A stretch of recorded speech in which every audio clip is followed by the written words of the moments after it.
than the fact that he is a television presenter and a show host, he's also a dad. And that is what Baby Brunch is interested in today.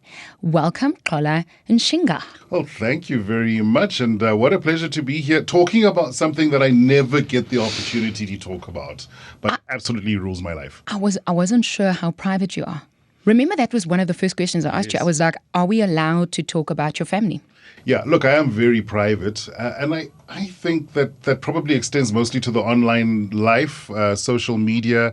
I don't post too much about myself, my family, my kids. I do some, but not a lot. But this is a platform I think works a lot better for me because context, right? Like if you ask me a question, I can spell it out. I can give you an answer. I can actually delve into what it is. Whereas when we post things online, 200 odd characters is not going to actually give you the opportunity to exactly say what it is you want to. So yes, private, but I think given the right platform, no. It's funny you talk about social media. I mean, I've got my own hang-ups around it. What I do want to talk about, though, is co-parenting. The one word that came up for me when I wanted to chat with you today was that. I didn't realize you're not married. Yes, I'm a divorcee. I was married. So my ex-wife and I, unfortunately, opted to split. And, it's a very difficult decision, especially with very young children at the time. But I think it was for the best for our states of mind collectively and for the kids as well. And that was the one really big conversation we had on an ongoing basis. How are we going to do this? How are we going to make sure that these kids can share equally two households? So what we eventually settled on was they stay with mom for 7 days and they stay with dad for 7 days. And it's been like that now for 6 years almost. How do you think the girls are doing? There's a 10-year-old and a 6-year-old. They're beautiful. Yeah, the one thing I've started to become a lot more mindful of is the parentization of children. I'm a girl dad, and girls, I think, have an innate want to look after, especially with that dad-daughter relationship. So what I find is that my kids are very eager to, Dad, what do you need? Dad, are you fine? Dad, did you eat? Dad, did you sleep? And this is my 6-year-old who'll ask me these questions. And I almost have to tell her, that's not for you to worry about. That's for me to worry about. I think it also might be a coping mechanism for them. They've been through the most in the last two and a half years. I mean, COVID has, I think, absolutely decimated all semblance of normality for everyone. So I do think that affected them very, very heavily. And it's weirdly wonderful seeing how they create coping mechanisms sort of internally. And I think that the parentization thing is one way in which they do it. But I think they are coping. I think we need to just keep a close eye on developments, on behavior, patterns, and so on. But so far, so good. The only thing that concerns me about the behavior is that my 10-year-old thinks she's 20, my 6-year-old thinks she's 18. That's fairly normal. Yeah. I think you're going to be okay.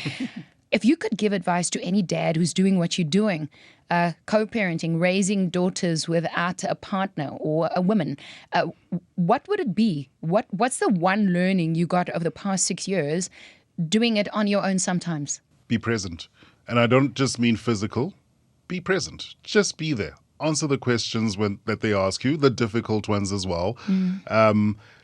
Always be available. I've got this open door. Although we've settled on a schedule, as I said, with my ex and myself, the girls know that come Wednesday, middle of the week, and they decide, you know what, we want to be with dad, that door is always open.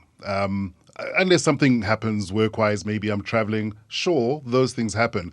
But then you make up for it. And don't leave it and say, oh, well, we'll pick up next week when you are meant to be here. No, make the effort because she wanted an extra day or 2 or 3 with dad. Give her those extra days. Be present. Because I think that's where you pick things up. The one thing I'm not used to, I really absolutely don't like, I abhor, and I hope my daughter's teachers don't listen to this, is homework. Because it really just occupies a lot of time. But presence means that you'll understand when she struggles with maths. You'll understand that she doesn't do her projects and maybe concentration is an issue. That's what I mean by presence. It's not about always being outside playing with them or in their rooms playing with them, because trust me, you don't want to get stuck in a girls' tea party. It lasts for hours. But if you are present, if you are there to listen, then I think you've come a long way. That's the one big lesson. The other lesson I've learned, and it's quite humbling, is learn to apologize to children, because we're parents, we're adults. Something breaks, and then the first reaction is, "Hey, Langa, what did you do?" And there's this monster, barreling down the stairs. And I did something similar not too long ago, and my daughter kept on saying, "But Dad, it wasn't me. It wasn't me." And when I realized that it wasn't her, I thought this very important thing is for me to say, look her in the eye, "Baby, I'm sorry. Dad got it wrong. Sure. I made a mistake." And she understood, as young as she was. And we tend to not think that children understand these things. They do. We've had many conversations in this studio as well as on babybrunch.co.za about men and their confidence. Divorce does not just break women, it breaks men too. Yeah, it absolutely destroys. How do you get back up? I think, and probably unfair advantage, is having the girls. Because on one level, and I suppose this would be the masculine side of the scale, you have to get up. Your kids are staring you in the eye. You have to keep going. You have to make sure their school fees are paid. You have to make sure that they've got clothes. You have to make sure that you've got groceries, and you can't just sit idly by. So that's where they helped me. But I do think that it would be very different if I didn't have a support structure. I'm very, very fortunate in that I do have. My mom is still here, thank goodness. I still have a sister. She's away. She doesn't live close to me, but she's always on the telephone. Friends who understand. Female friends who can come and lend a female ear to my female children is incredibly important, because there's some conversations that I'm starting to have now with the 10-year-old, you see. And I'm not really necessarily suited for the convos, but if you've got people in your orbit who they know, who they trust, who you trust, then it does make it easier. So support from the kids, yes, and of course from community at large, your friends and family. I can't imagine what it must be like to have no choice but to do it alone. I think that must be incredibly difficult, and I can understand when people break down and lose the ability to go on. We're chatting to Xola. If you're watching this video, this conversation will continue on our podcast, where we talk about Xola the guy, as well as a sport quiz. Ha! Oh, no. You didn't know. You didn't tell me. Of course I wouldn't.